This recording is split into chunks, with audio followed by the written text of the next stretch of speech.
Suamiku gajinya kecil, malah ngatain aku boros. Namaku sebut saja Vera, umurku 31 tahun. Seorang istri, ibu satu anak. Dan jujur aja, kalau ini didengar suamiku, mungkin dia bakal bilang aku kebanyakan drama. Padahal aku cuma capek, ngatur hidup yang bahkan bukan sepenuhnya punyaku. Aku lagi di jalan, naik motor, siang bolong, panasnya nempel.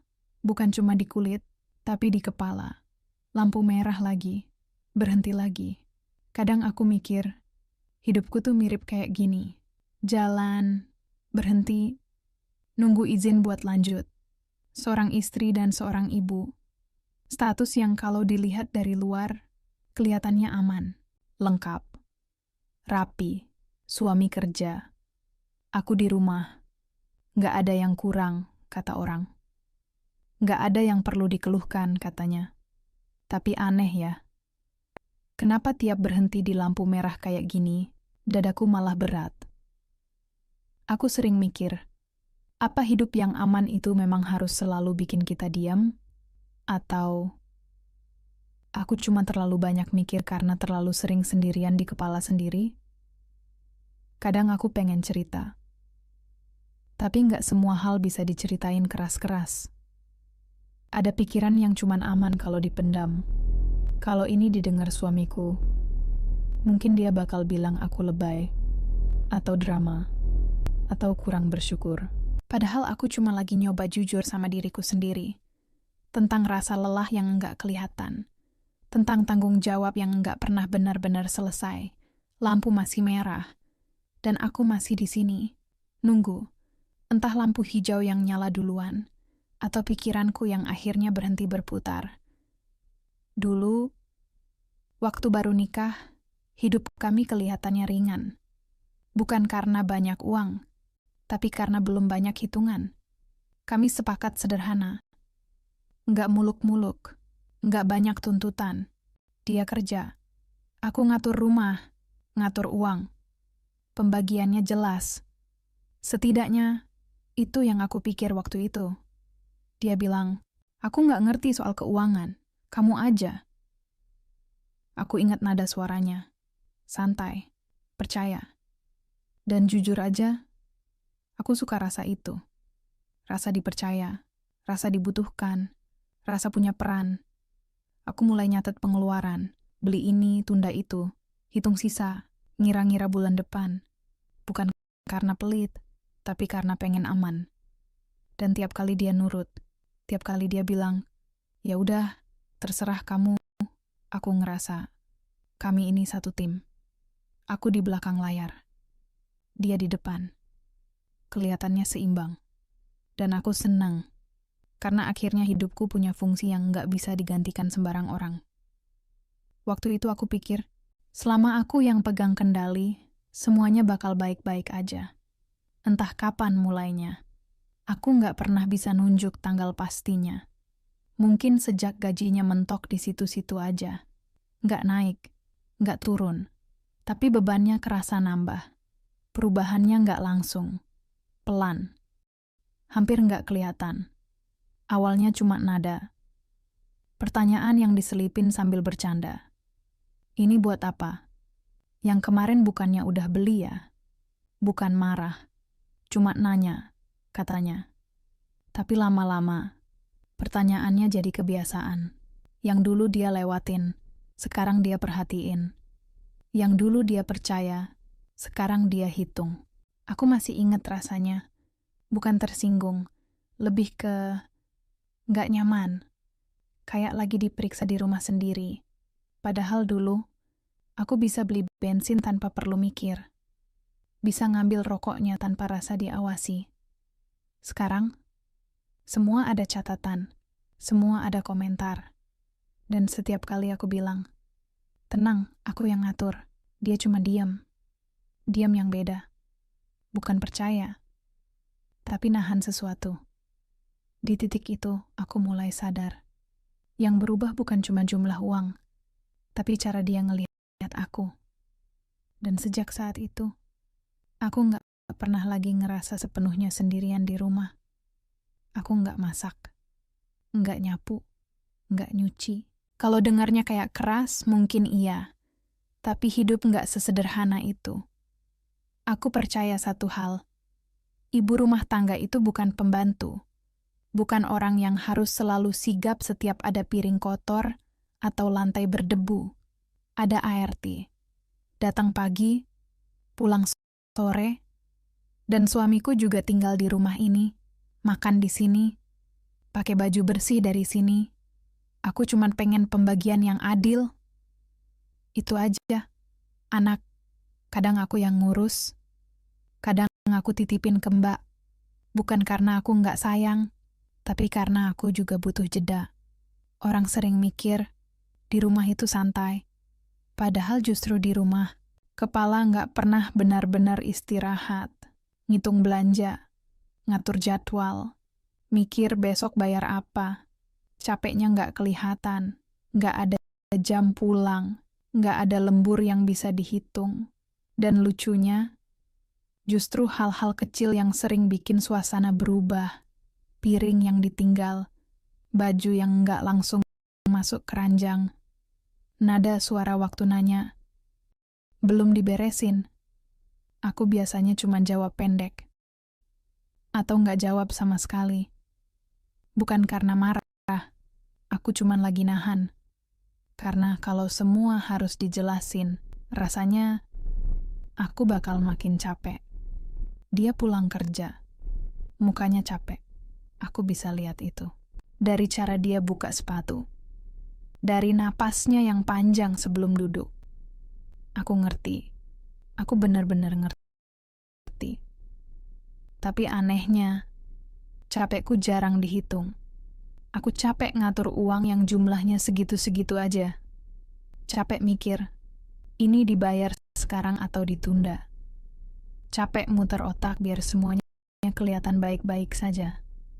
Setiap akhir bulan rasanya sama. Selalu ada yang kurang.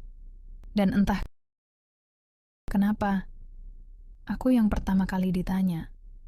Bukan ditanya pelan-pelan, tapi ditanya dengan nada yang bikin aku harus jelasin ulang dari awal. Kadang aku pengen berhenti mikir.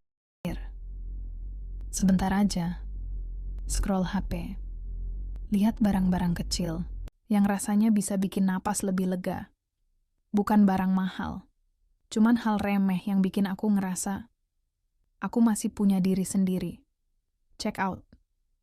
1, 2. Orang suka bilang itu boros. Padahal itu cuma caraku bertahan. Aku nggak pernah minta dimanja. Aku cuma pengen dihargai tanpa harus selalu kelihatan capek dulu. Dan setiap kali aku bilang, aku capek, rasanya kata itu nggak pernah benar-benar sampai. Hari itu, aku masih ingat jelas. Bukan hari besar, bukan hari ribut dari pagi. Hari biasa, terlalu biasa malah. Dia pulang agak sore, naruh tas, duduk. Terus bilang pelan, "Yang, uang rokok ada?" Nada suaranya biasa. Nggak maksa, nggak tinggi. "Cuman segini kok," katanya sambil nunjuk nominal kecil. Aku nggak langsung jawab. Tanganku masih pegang HP. Layarnya belum mati. Aku diem. Bukan mikir lama. Cuma narik napas sebentar.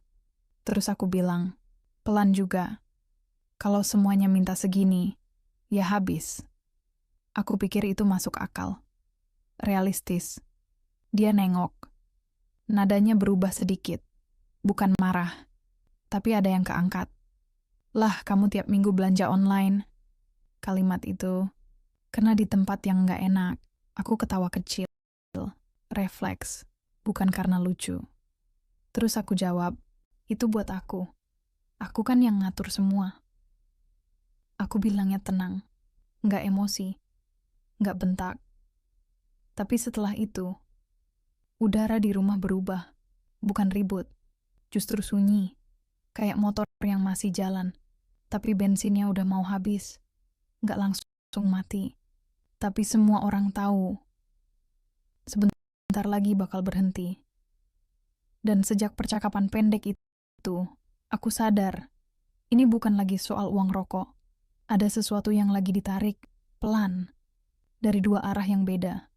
Di jalan ini, aku mikir, motor jalan pelan, angin kena wajah, kepala malah makin ramai. Mungkin dia capek, aku bisa terima itu. Kerja seharian, pulang bawa badan lelah. Pikiran penuh. Mungkin dia juga ngerasa nggak dianggap, ngerasa cuma jadi yang minta. Aku coba ngerti.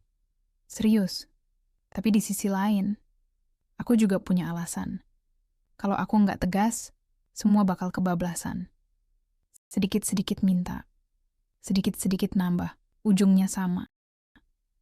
Aku nggak mau rumah ini berantakan cuman karena kami terlalu pakai perasaan. Uang itu angka. Harus dihitung. Nggak bisa cuma diikuti rasa kasihan. Kadang aku mikir, jadi dewasa itu bukan soal empati terus-terusan, tapi tahu kapan harus tahan. Dan kalau aku terlihat dingin, itu bukan karena aku nggak peduli, tapi karena aku lagi jaga semuanya tetap berdiri. Aku cuma lagi ambil peran yang memang harus diambil seseorang. Kalau bukan aku, siapa? Aku mulai diam. Bukan diam yang keras. Bukan diam yang dramatis. Diam yang rapi. Diam yang kelihatan wajar. Aku nggak masak. Bukan mogok. Aku cuma bilang capek. Nggak nanya dia mau makan apa. Nggak nyiapin apa-apa di meja. Bukan karena lupa. Aku ingat. Aku cuma berhenti sedikit lebih awal. Aku juga nggak nanya hari ini gimana. Biasanya kan aku yang mulai. Sekarang, aku biarin. Bukan marah. Aku cuma pengen lihat apa dia sadar kalau ada yang hilang. Kalau aku berhenti ngisi, pasti kelihatan kosongnya. Dan tiap dia buka kulkas, tiap dia bengong di meja makan, aku diem. Bukan karena nggak peduli, tapi karena kadang orang baru ngerti nilai setelah kehilangan rutinitas. Aku nggak teriak, nggak nyalahin. Aku cuma narik diri sedikit. Diam itu bukan hukuman. Setidaknya, itu yang aku bilang ke diriku sendiri. Diam itu cara biar dia mikir. Biar dia sadar aku ini ada. Orang sering bilang, pernikahan itu kerjasama. Aku setuju. Serius. Tapi kerjasama juga nggak mungkin kalau dua-duanya narik ke arah yang beda. Harus ada yang pegang kendali. Harus ada yang berani tegas. Dan entah kenapa, peran itu jatuh ke aku. Bukan karena aku mau berkuasa. Tapi karena aku yang mikir ke depan. Aku yang ngitung. Aku yang jaga supaya semuanya nggak ambruk. Aku nggak ngerasa egois. Aku cuman realistis. Kalau semuanya diturutin, apa iya hidup bisa jalan? Capekku mungkin nggak kelihatan. Nggak ada seragam. Nggak ada jam kerja. Tapi capek mikir itu nggak bisa diukur pakai jam. Aku tahu kelihatannya aku dingin. Kelihatannya aku keras. Tapi aku cuman lagi ngelakuin apa yang harus dilakuin. Dan kalau ada yang ngerasa nggak dianggap, mungkin karena dia belum pernah ada di posisi ini. Motor terus jalan. Aspal mulai terang. Angin panas masih nempel di kulit. Lampu hijau akhirnya nyala. Dan aku ikut jalan. Kadang di titik kayak gini, aku mikir pelan-pelan. Kalau aku ngalah, apa dia bakal lebih menghargai? Atau malah terbiasa semua dikasih tanpa batas? Aku bukan nggak bisa lembut. Aku cuma takut kalau aku terlalu lembut, nggak ada lagi yang jaga garis. Orang bilang, pernikahan itu saling. Tapi saling juga butuh arah. Dan aku cuma pengen hidup kami tetap jalan. Nggak kehabisan bensin di tengah jalan. Mungkin caraku nggak hangat. Mungkin caraku kelihatan dingin. Tapi niatku satu, bertahan. Sekarang aku pengen tahu, menurut kamu yang dengerin ini, aku ini istri yang tegas karena keadaan?